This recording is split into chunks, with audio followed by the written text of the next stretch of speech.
ప్రియులారా, ప్రభు అయిన యేసుక్రీస్తు పరిశుద్ధమైన నామములో మీకందరికీ నా ప్రేమ వందనములు, శుభములు. Jesus meets YouTube family, GPS Robinson ఫేస్బుక్లో ఉన్న కుటుంబములు మిమ్మలందరినీ దేవుని యొక్క ప్రేమగల హస్తానికి అప్పగించి మిమ్మలను తలంచునప్పుడెల్లా ప్రార్థించుచున్నాను.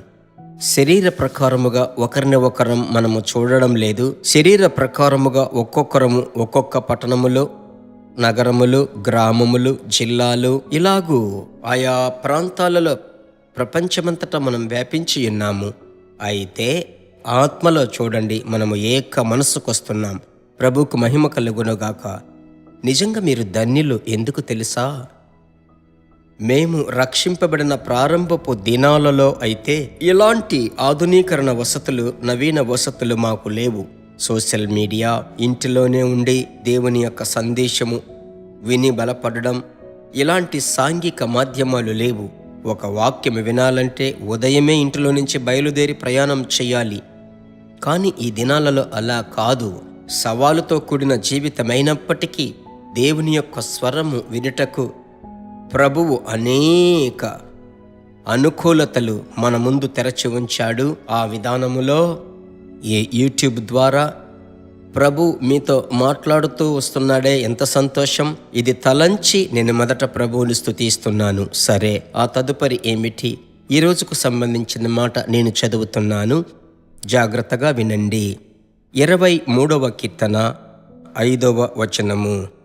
నా శత్రువుల ఎదుట నీవు నాకు భోజనము సిద్ధపరచెదువు, నూనెతో నా తల అంటియున్నావు, నా గిన్నె నిండి పొర్లుచున్నది.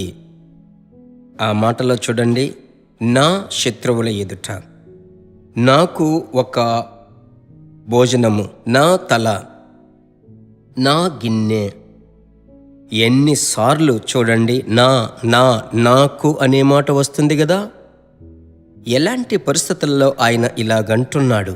నా పాత్ర పొంగి పొర్లుచున్నది, నూనెతో నా తల అంటియున్నావు ప్రభువా. ప్రభువును గురించి చెప్పేటప్పుడు అతను చెప్పేటువంటి మాట చూడండి, నా శత్రువుల ఎదుట. ఈ దినమందు మీ ముందు పలు విధములైన శత్రువులు లేచినట్లు ఉంది కదా. నా ప్రియ దేవుని బిడ్డలారా, మీ ఇంటివారే మీకు శత్రువులని బైబిల్ చెప్తుంది. అనేక కుటుంబాలు, గృహాలు అలాగున్నాయి. ఎందుకంటే దావీదు ఈ మాట చెప్పారు కదా. అతని జీవితము చూడండి, ఒకవైపు అరణ్య ప్రయాణము, సహోదరులతో జీవించట్లేదు, ఒంటరిగా ఉంటున్నాడు, తండ్రి ఇంటిలో ఉండడం లేదు, గొర్రెల వెంబడి తిరిగాడు, సింహము, ఎలుగుబంటి, ఎన్నో భయంకర పరిస్థితులు, భయమును కలిగించే పరిస్థితులు.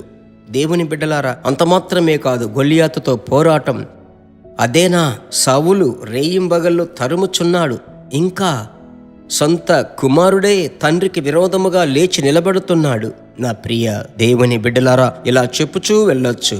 దానిని మనసులో ఉంచుకొని ఇన్ని పోరాటములున్నప్పటికీ, ప్రభువా నీవు నాకు భోజనమును సిద్ధపరచుదువు, నూనెతో నా తలను అంటియున్నావు, నా గిన్నె నిండి పొర్లుచున్నది, ఎవరు అడ్డగించగలరు?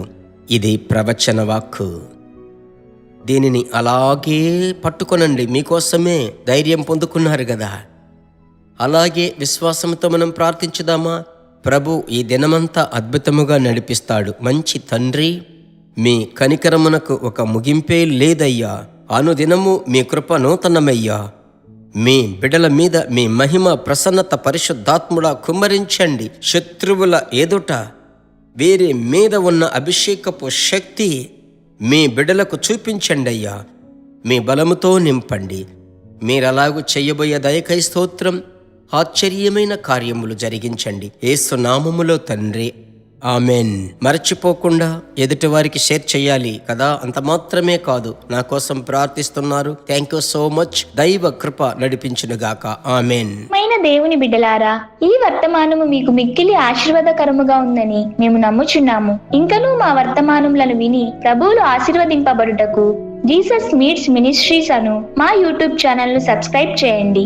మరియు మా ప్రార్థన సహాయముకై మీరు సంప్రదించవలసిన మా ఫోన్ నెంబర్ 9841252836 మరియు 72954633. Email gpsrobinson@hotmail.com. ప్రభు మిమ్మును ఆశీర్వదించునుగాక.